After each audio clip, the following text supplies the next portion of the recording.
As यहाँ पर growth story है, भावों में बढ़त हमने क्रॉस बोर्ड आते हुए देखी है, लेकिन दालें एक ऐसा सेक्टर है जहां पर गिरावट प्राइसेस में देखने को मिली है। चना तो यहाँ पर एमएसपी के नीचे कारोबार कर रहा है, और जहां तक उड़द तुअर की भी बात है, जहां पर सरकार ने इंपोर्ट्स खोल दिए हैं मार्च 2023 तक, उसके चलते यहां पर भी कुछ सॉफ्टनेस ही देखने को मिली है। ओवरसीज एग्रो ट्रेडर्स एसोसिएशन के प्रेसिडेंट श्याम नरसारिया अब हमारे साथ मौजूद हैं। श्याम नमस्कार, शुक्रिया समय निकालने के लिए। सबसे पहले तो जो सरकार ने इतनी लंबी अवधि के लिए यहां पर इंपोर्ट्स खोल दिए हैं, इसे आप कैसे देखते हैं? क्योंकि पिछले काफी समय में हमने नीजर्क रिएक्शंस यहां पर प्राइसेस को लेकर आते हुए देखे थे। प्राइस पे तो आपसे जानना चाहेंगे ही, लेकिन ये जो टाइमलाइन है उसे आप कैसे रीड कर रहे हैं? It is a very welcome move from the Indian government, and I feel this is beneficial to both Indian farmers, so that at least they can sell above MSP, and for the Myanmar farmers also, it is a very welcome move. And at the other end, the Indian consumers also, they can get the price in reasonable, very reasonable, the finished goods. Shyam, कितना import हम expect कर रहे हैं यहाँ पर फिर अगले एक साल की अगर बात करें तो? See, the current availability in Myanmar is around 5 lakh metric ton. So, and India imports almost 80% of MEMA pulses, mainly urad. So I feel around 4 lakh metric ton we can see in the next 12 months.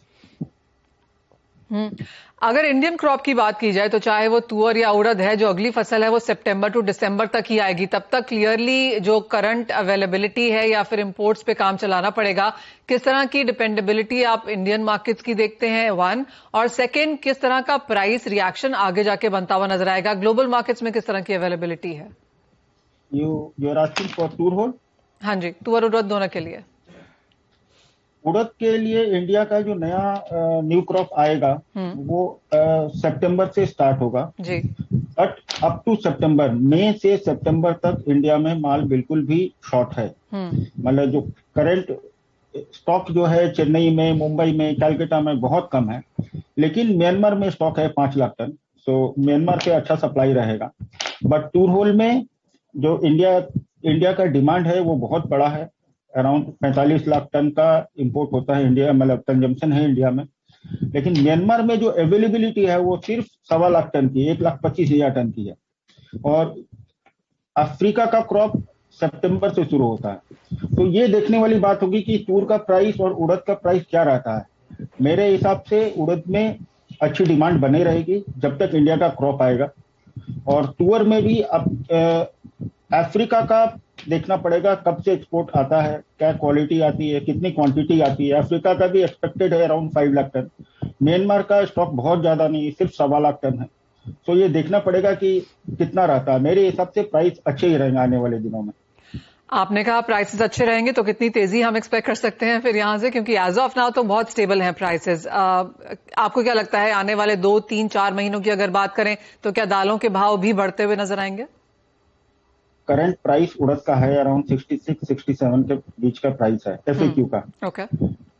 आने वाले दिनों में और यहाँ से 10% की तेजी हम लोग देख सकते हैं, क्योंकि एमएसपी 63 है। तो एमएसपी से बहुत ऊपर भी जाएगा तो सरकार कोई नया मेजर या नया कुछ स्टॉक लिमिट ऐसा कुछ भी ला सकती है, क्योंकि उनको प्राइस कंट्रोल करना है कंज्यूमर्स के लिए भी। सिर्फ फार्मर्स को नहीं देखना, कंज्यूमर्स को भी देखना।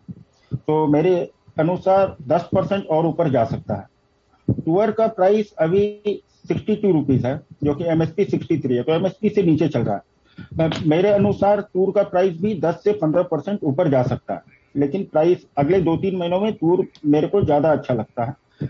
अफ्रीका का जब नया अराइवल चालू होगा तब तूर का प्राइस कुछ कंट्रोल में आएगा।